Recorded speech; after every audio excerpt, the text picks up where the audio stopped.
going to spur economic development and momentum. This is a project that's going to create a new destination in the Ocean State.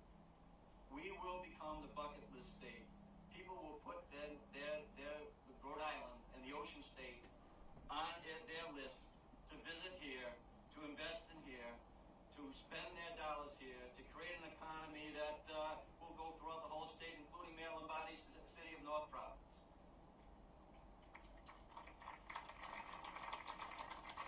Polite applause at best. Jobs and helping a city that has been left behind. We hear about recession. We hear about a potential economic downturn. I want to tell you the best defense, the very best defense. What's happening? For an economic downturn is spelled J-O-B-S. Jobs. More like BS. And that's exactly what we're going to do. We're going to raise incomes around the state of Rhode Island, and this development here in the city of Pawtucket is going to raise incomes for the people who live in the city of Pawtucket. And none of it's happening. So now, we as state leaders, city leaders, community members, stakeholders, residents, all... Hola, there's Jane Rice and Lynn Milligan, everybody. He is Mary Ellen. What a fraud. From the Commerce Board, we have a job. Thank you, Lonnie. Hi, Cheryl Stern. It's now on all of us to hold up our end of the bargain. The big groundbreaking To rally around this project, in August. to rally around this city, and make this a success. All nonsense. He is full of it, I Jane. can't wait to be at the opening game. There is no opening game. And your team. Thank you, Jane. Thank you so much. Folks, that's Governor McGreed, Here today, the hard hat. I would like to bring up our Lieutenant Governor Sabina Marco. Oh, my I wanna God. tell you that The tie. Sabina has been a champion Where are they of the now? state of Rhode Island. Where are they now? Since, both her and I elevated to our new respective positions. That's an understatement. And a person who knows Providence Oh, she sure does. and rallied around Providence. Hola. as the, Hi president there, of the Roberta. City Council. But she knows What a Pawtucket, joke. and she's rallied around the city of Pawtucket as well. So congratulations, Sabina. Thank you for all your leadership. And the Listen, microphone is yours. all Thank you all. the platitudes, everything else, Good morning. every single one of these people I'm a little bit shorter, so I'm putting this down. should be Good morning. It's an honor to be here with all of you. so embarrassing. And I want to So say that embarrassing. It's an honor to be here with Mayor Bravian, who has been a champion for this project. That's right, Lynn Miller. Mayor, Hi. thank you. Folks, there's no good evening, one and all, on this Monday. There is no soccer stadium. It was a bad deal in July. It's an impossible deal in March. It's not happening. But I'll say this about McKee and Matos and Grabian, but it's really McKee. He's really the driver here. And I think you guys would agree. Good evening, Tom Trudell. If you want to do that press briefing, then you need to show up when there's a pause. They had the press there. They had all the hard hats on and they had these stupid scarves, whatever that's supposed to mean. But thank you, Karen. I think Nancy McCormick would agree with this. If you want to do the groundbreaking, and now they've just paused it, and McKee, Mr. Groundbreaker, is suddenly like the groundhog. Now he's hiding in the ground, right? Instead of breaking the ground. He's hiding in the ground because he saw the statements of it, not his shadow, but he saw the bank statements that it's not happening. God, folks, if people don't realize, and I'm just glad we're not fooled by it all, because this crowd is not. This is not a matter of, to me, it shouldn't matter. This is not a matter of Republican, Democrat. This is about, he was so anxious, and on the campaign trail, you heard that, we're going to be on the bucket list. What world are these people living in? A bucket list. It is comical. And now he's in hiding. He's not Governor McGreed. He's not doing any types of events or anything like that. Now we know why. People say, are you surprised at that? I'm just saying, if you're going to step out and you're going to do this big, and he was the aviator, sunglasses. So someone tell him and Biden that outside of Tom Cruise and Top Gun, the aviators, what is this? Foster Grants? Like it's like what era is he living in that he thinks, or still thinks I should say, that's a cool thing to show? Like that's Governor McGreed. He thinks it's like a cool thing to show up and him and Gravy and palling around and Pork Boy and going out drinking with the naked fat coach and playing all these different ridiculous games they play. It is, I'm telling you, Nancy. But they got some nerve. And especially, folks, when you think about it, Pawtucket, like, as many of you know, I mean, we've been covering it, obviously, with a lot of the shootings and everything else. If there's one place, a soccer stadium, that's like the last thing those people need. I mean, they may not know what they need, but they need... One thing I'll say about Pawtucket, I do know some people that have opened businesses there. And they've said and felt that, to their credit, they've told me that Gravian was actually, and Tony Pyers was there, that they felt they were being treated fairly in Pawtucket. I have heard that from Pawtucket business people. And I have some friends that have a very successful business in Pawtucket, and they swear by it. But the thing is, hi there, Robin Hess. The baseline was Providence, right, where everyone's getting shaken down. So now I come to you on this Monday night, and folks, we're monitoring the news. As you can tell, a little bit of a quiet weekend. Who knows? I would have thought with the nice weather, more people would have been out last night. Did not happen. We're not missing any news. I'll be riding again. It's supposed to rain a little bit later, but that doesn't deter us. But I am curious people's thoughts on the shooting that happened. And also, homeless living in the underpass. Open a shelter for them. But, I want to go back to this whole business of, and you saw me on Friday, Governor McKee giving them a 10-day eviction notice. The needles are everywhere. Now, there's different levels of homeless. There are people who they just try to get by in a wing and a prayer. There are people that they're not sure and they're living out of their car. But I have no idea who the people are. I'm going to put them, the people under that underpass are, to me, that's the extreme. And with all the needles, that looks like people that have very serious drug problems. So, but you don't give them a 10-day eviction notice. There's not 100 of them. There's not even 50 of them. These are people that clearly have, you saw all the needles, drug problems. You don't say in 10 days you have to be gone. My God, use them as a test case and get them out of there. One got robbed last night. Of course they did. I'm not surprised they're getting robbed like that. Hi there, Michael. So there's Fred and everybody else. LB's in here somewhere. There she is. There's LB. We're going to go live with LB. But I do want to hear, and that is, all I'm saying is, McKee, we're going to give them 10-day notice. 10-day notice for what? Where do you think they're going? I mean, I think there are some people who milk the system, and especially you go to like the West Coast, and when you have 65,000 homeless people, they're not all drug addicts. All those people, there were some needles at the State House, but not all of them.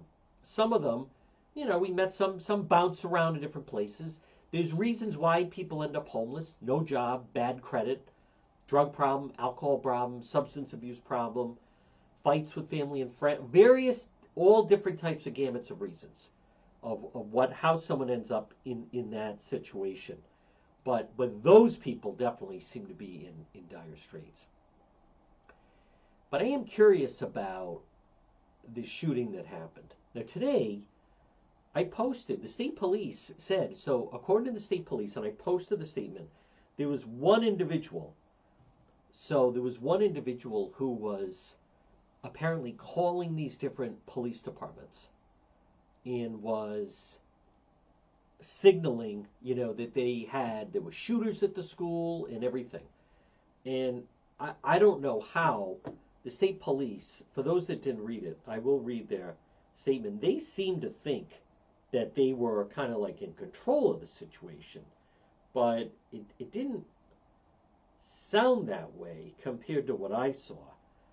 The Rhode Island State Police, the Rhode Island State Fusion Center, that's all departments have access to it.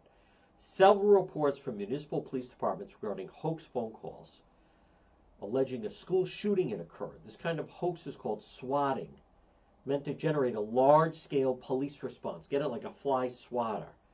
But the Fusion Center identified this as a hoax very quickly. Swatting hoaxes frequently originate from outside the local area. The calls are from the same phone number, the same person delivered a similar message, and at least 14 different municipalities were contacted. There's something off, and there's something wrong. Now I know the Nashville situation is still fluid right now, and we're still getting information about it. It's one of those things that, let's see, I'm seeing some late breaking. The suspect in a Nashville school shooting on Monday had drawn a detailed map of the school and conducted surveillance before. The latest in a series of mass shootings unnerved by the bloodshed in schools. Now, initially they said it was an unlocked door. Now we've learned. Now again, you're going by what the officials are saying. And it was the officials that said it was an unlocked door. Now we've learned, according to the police, that the shooter shot through the door. That's how powerful the weapon was. So I'm not going to pretend to have an answer. It is very, very unnerving. And especially it fell on the morning, whoever was doing all these hoaxes at the Rhode Island schools. I mean, there's no way that they had any idea that this was taking place in Nashville. So I don't know. Initially, when I was following it, they were saying that they believed it was someone that they believed that had initially entered through a church, and then somehow it was a door left open. That's what we were told.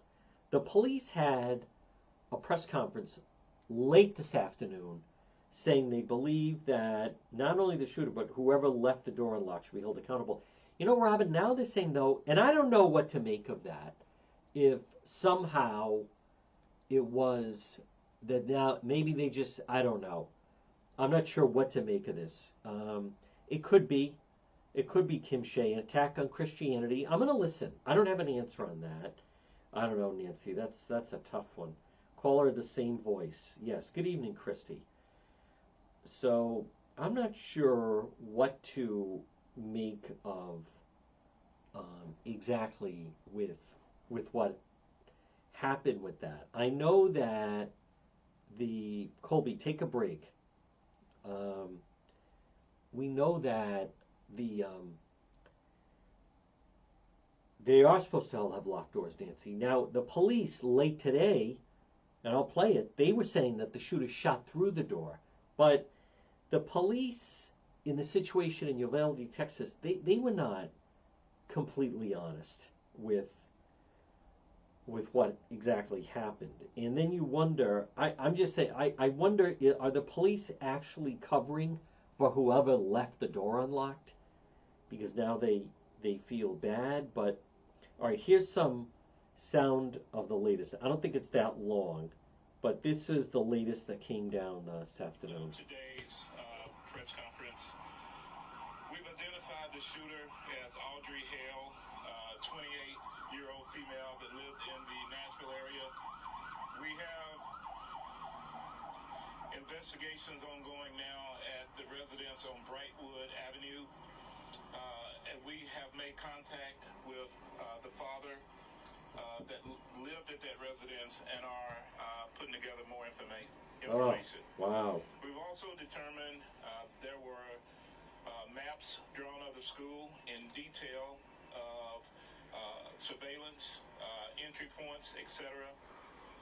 We know and believe that entry was gained through shooting through one of the doors is how they actually got into the school.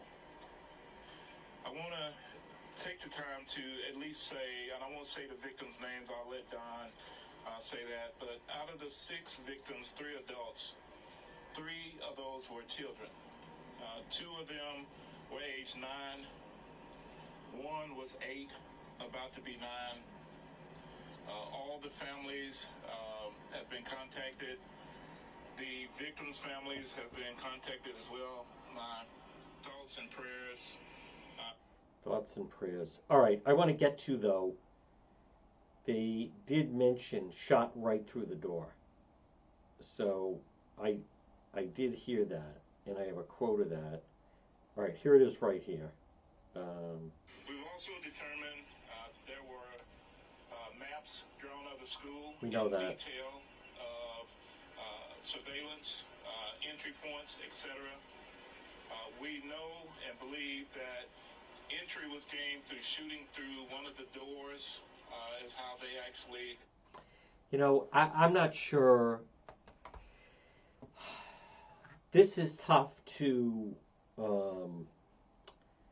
folks, it's tough to criticize police simply because it's a fluid situation. And, you know, mistakes are made, and then they learn things as they go along. And sometimes, you know, this happens sometimes. I know, Brenda. I don't have the answer. When the first mass shooting occurred, that's when kids should be homeschooled.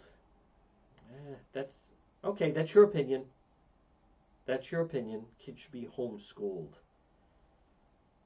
Pawtucket has lax security. I didn't know that. Anyone can get in with a weapon. That is not good.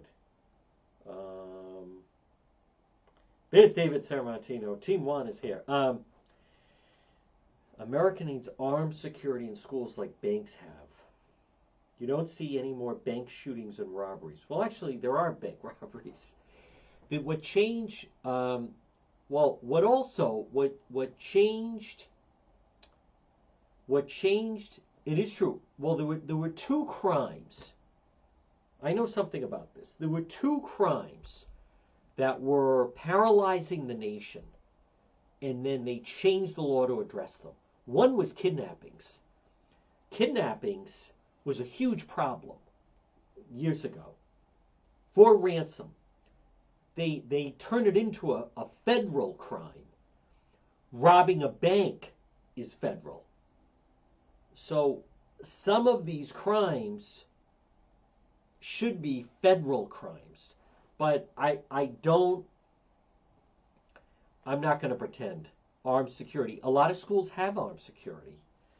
Now, I'm curious what people think. There's Farrah Paul. What people think about nothing done to stop this. That is true, Renee. Airports, that's true. You got to wonder where some of the tax money goes. One was too many. I can agree with that. It's very frightening. And it's very frightening. They're starting to change and adapt in some ways.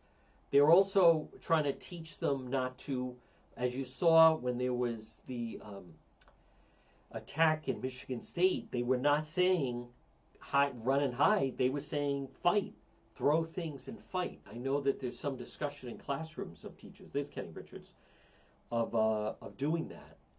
So I don't know exactly. I'm not like everyone else. I'm not going to pretend to know what the answer is on something like that.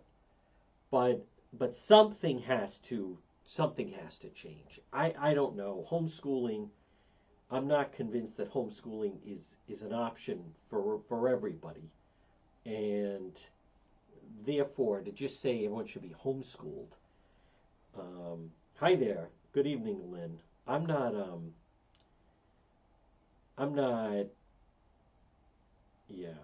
not convinced of that is in fact. No, something's got to be done. Something's got to be done. One thing is the doors, how they're getting through.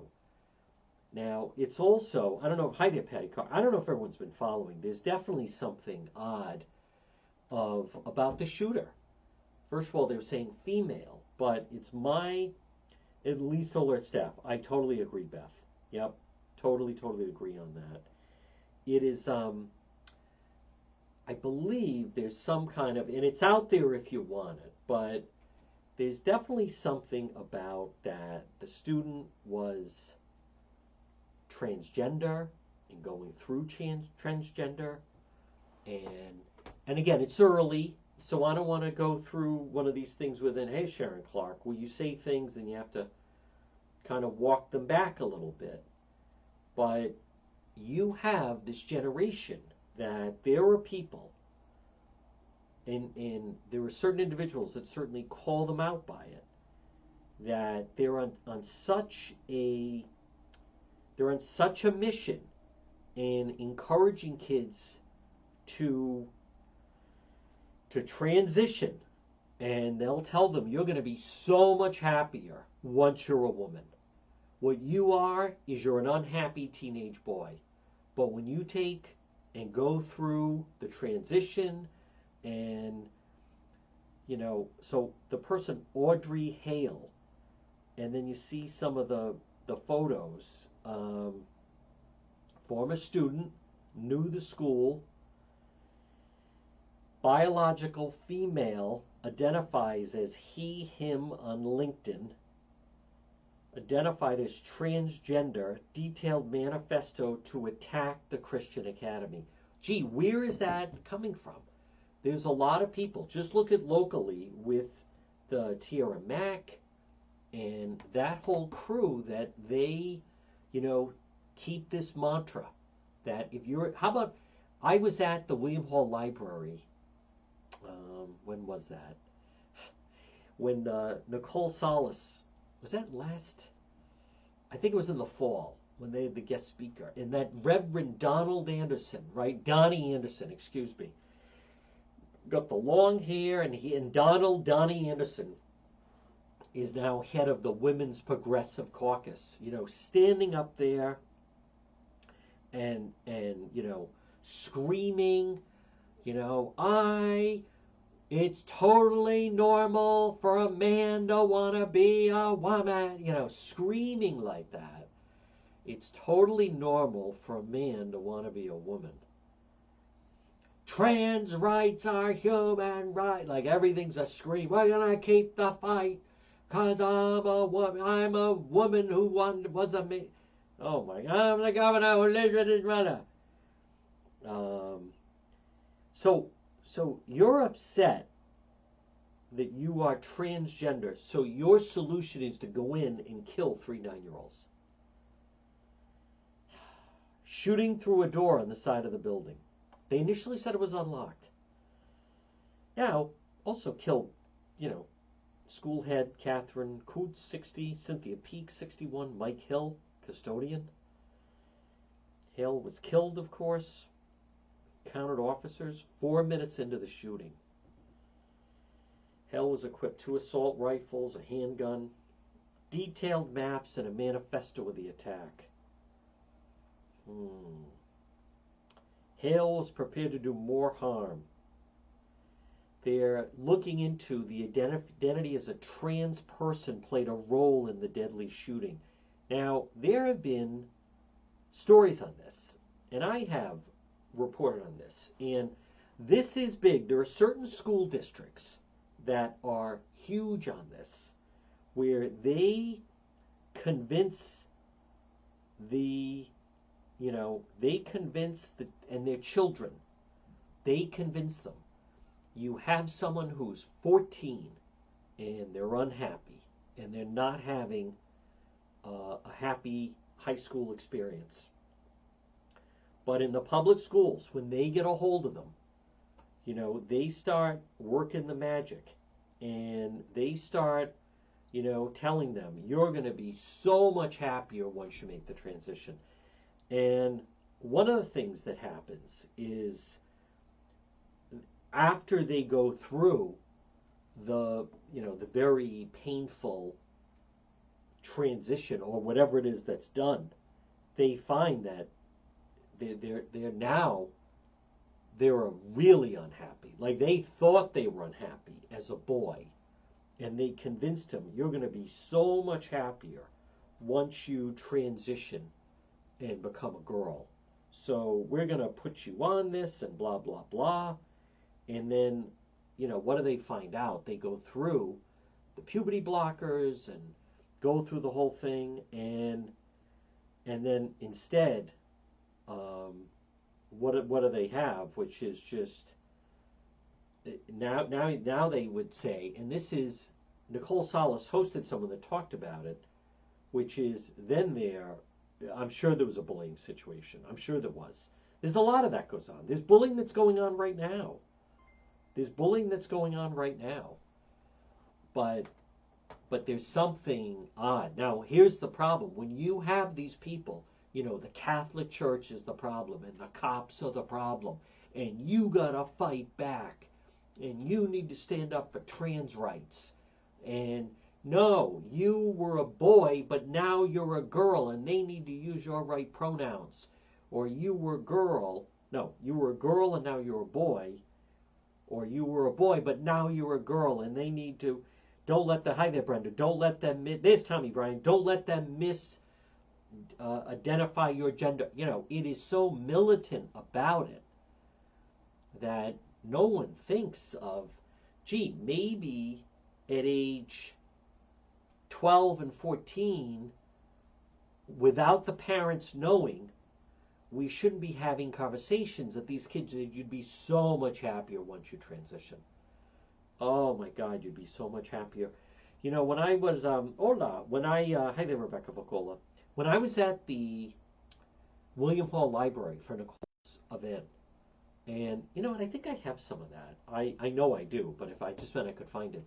I was interviewing someone before it began, and they were saying that that there are people in their family that are trans, and everybody's trans, and it was just it was just a little unusual that that they let me see if I think I can find it, because I know the people were acting like, oh, we know so many different people that are trans, and that's like the new way. It just seemed a little over the top. I did find it. Here we go. Right? Yeah. And they had a good crowd, and they're all screaming and everything.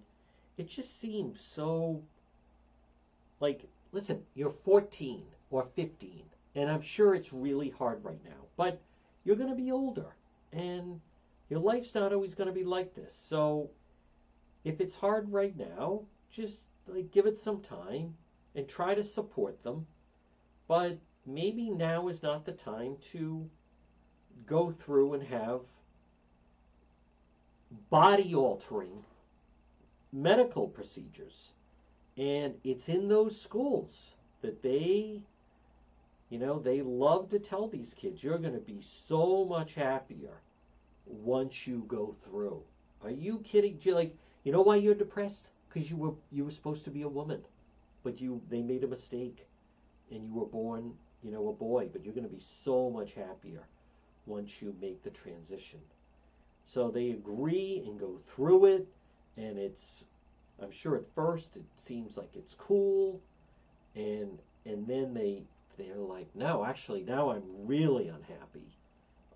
I interviewed someone that said, I was really unhappy as a teenage boy, but then at my school, they convinced me to North Kingstown to go transition, and then he said, I was suicidal when I transitioned and became a girl. So I thought I was unhappy, but where I was really unhappy was once I made that transition. So here's Donnie Anderson. Donnie, that's it. Hold on, here we go. Donnie Anderson, oh.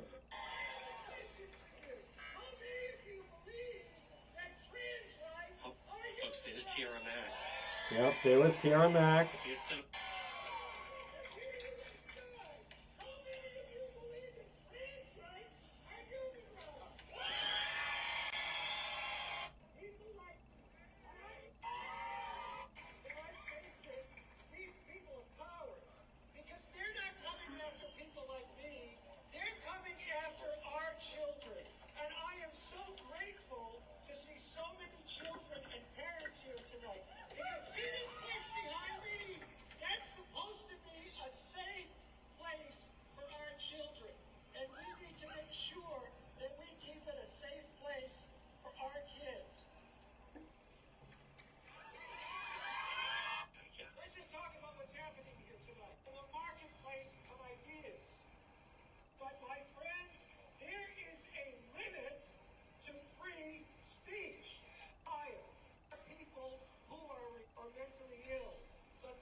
That's quite a statement. Either we're going to get change or people are going to die.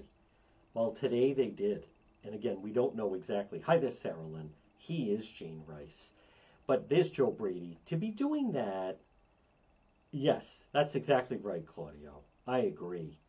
But it's a problem. I want to give credit to, I saw Bill Maher, who I like, on HBO. This is a while ago, but he was saying there's something wrong. He was at some kind of a gathering, a dinner party, so forth, in Los Angeles. And 3 of the parents at the table had children that were transgender transitioning. And he said, how is that possible? Like, why is it you have a 14-year-old in Ohio somewhere, right? Dayton, Ohio, or Minneapolis, or where, and but in LA, you have all these kids that are then, quote, transitioning. I think it's very confusing. Teenage years can be a very difficult time for a lot of people. Not a lot of people look back, and there were people, bullying is tough. What goes on, what they put kids through, it is very difficult, but the confusion factor. Now we're going to learn more how somehow this shooter had it in for the school and the church, but what makes a 28-year-old, and I'm trying to get a handle on it. I did see Audrey Hale. Well, look on the internet and find out where the school committee meeting is See? in your town, in your city. They encourage people, go and disrupt those school committee meetings for trans rights. But there's a huge difference, to me, of someone who enters, who's an adult, and says, I'm an adult, and I'm going to make adult decisions, whatever that may be, right? I'm a grown person, and I'm going to date a man, or whatever. A woman's going to date a woman, whatever. But Audrey Hale, the 28-year-old woman, identifies as he, him, and uses the name Aiden, is identified as the now deceased suspect, shot up the Christian school, killing 6. So Audrey, she was born Audrey, transitioned to Aiden, and is now uses he, him. So the whole thing is guns were purchased legally. I agree.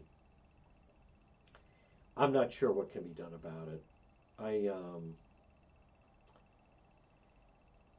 This one we're gonna have to wait and see. But there's just been such a war against the individuals that are trying to speak out on behalf of children, just like the crowd that was at William Hall Library that night. Just like the crowd that was at William Hall Library that night was just, they're so, I don't know. I noticed that they are, Nancy. That's a very, very good point. Good evening, Micah Hearn. There he is, the big guy stepping in. Folks, it's, the other night, by the way, thank you everyone for the coverage. You noticed I was the only one with the ATVs. So, you know what I found out were some of those ATV riders, and I want to just point something out. When they get arrested and they've been busted, I've been following the ATVs as long as anyone. The average age one time I figured out was 25 or 26. So this business of we need to find a place for these kids to ride their bikes and blah, blah, blah. And I completely, I want to repeat, the average age is like 25 and 26. But so the police, there were some neighbors there when I signed off Friday night. Well, Friday night was long, but they were saying at the police at that vigil, yeah, you guys killed them. As if they want to turn this, that the Cranston police were chasing them and somehow caused them to crash. That's not what happened. That fatal crash last Wednesday night, that fatal crash, that was a result of, and I feel bad for the two young people, obviously, that lost their life. But that vehicle was unregistered. That type of motocross bike does not have lights on it.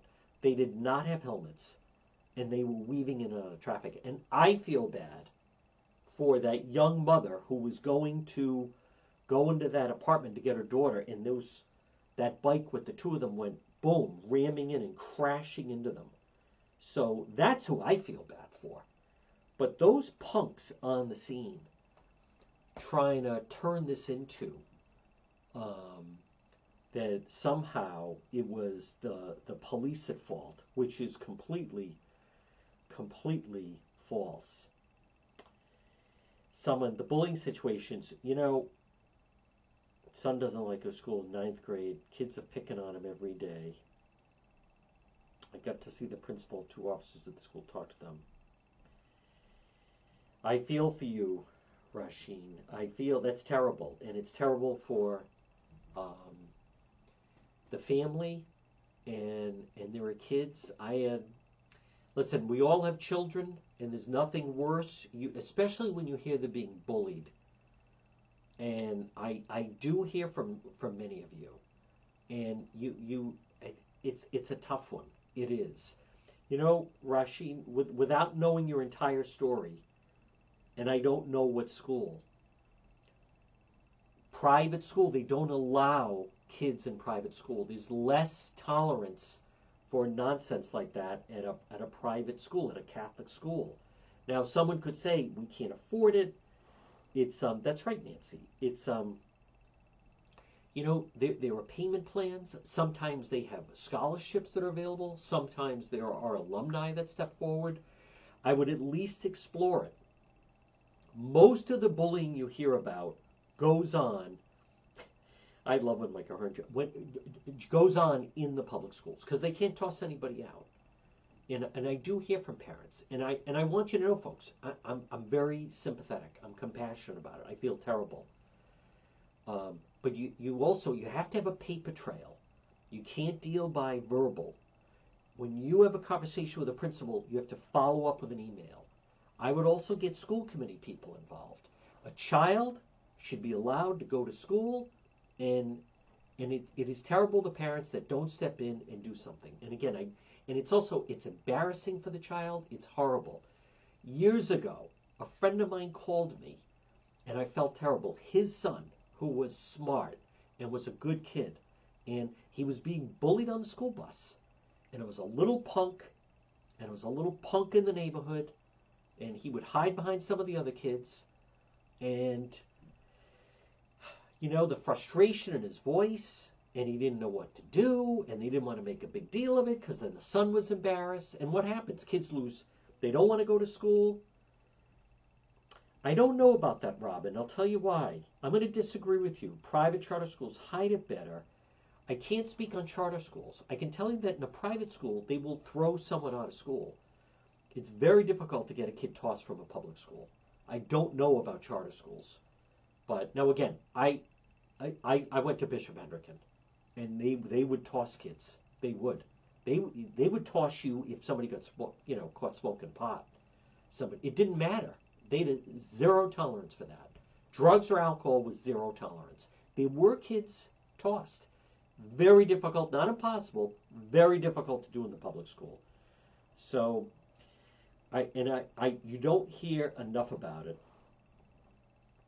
Very, very tough it is. There's so many bullies out there. Terrible. And I hate hearing that. It breaks your heart, folks, especially children who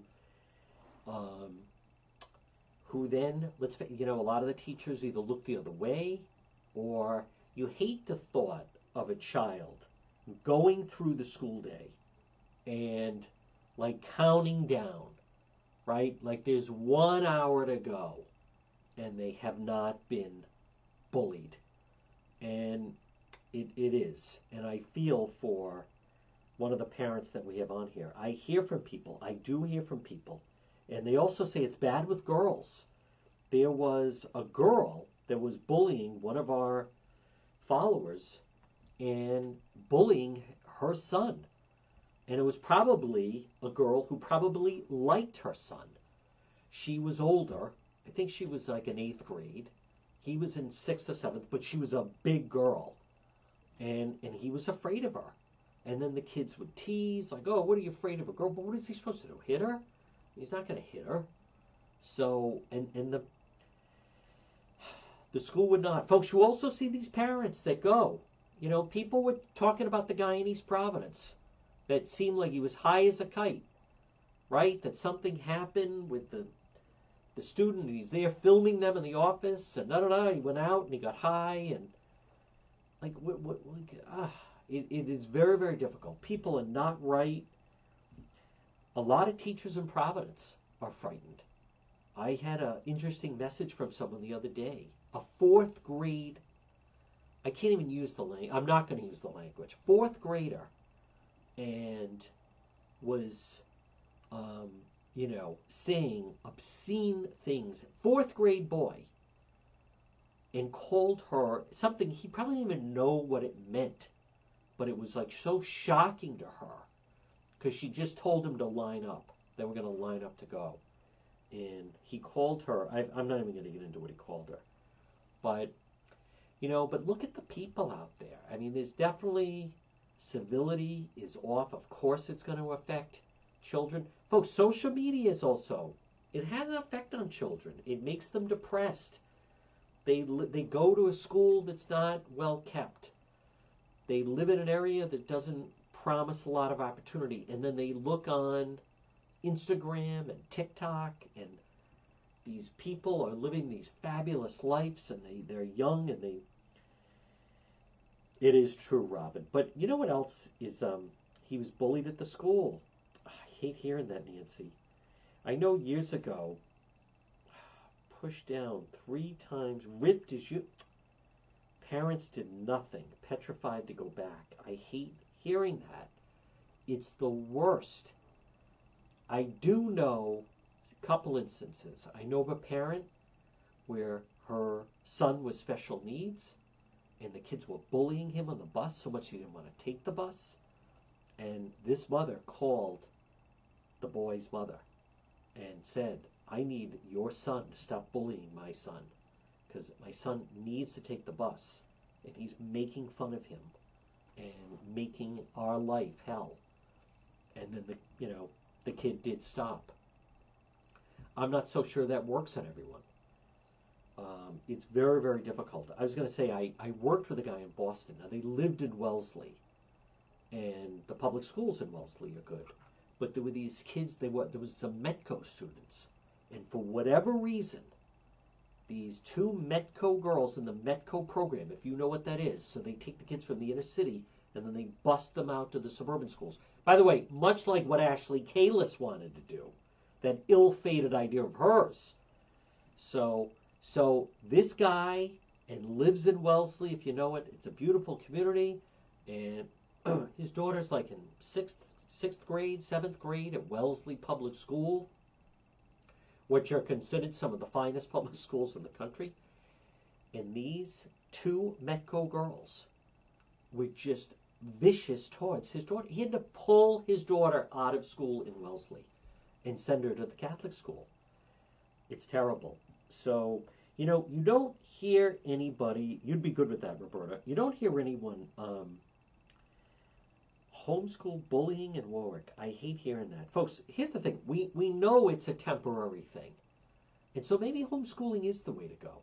Someone bullied, there's no reason to go through it. There is no reason at all to go through it. Because we all know, then there's other ramifications. But kids are punks. You see them, I don't really see it until sometimes when I'm out, and then you see how punky some of these kids are.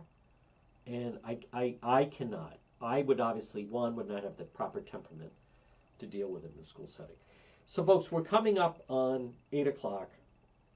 That's right, Robin. Folks, thank you, everybody. And again, it's going to be a big week. if something happens between now, normally like 8 to 11.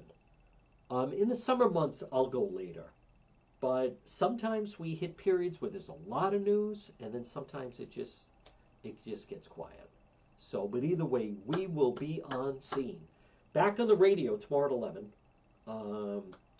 That was something on Friday night with the ATVs. It was. So, all right, folks, this has been Monday night edition of Juan After Dark.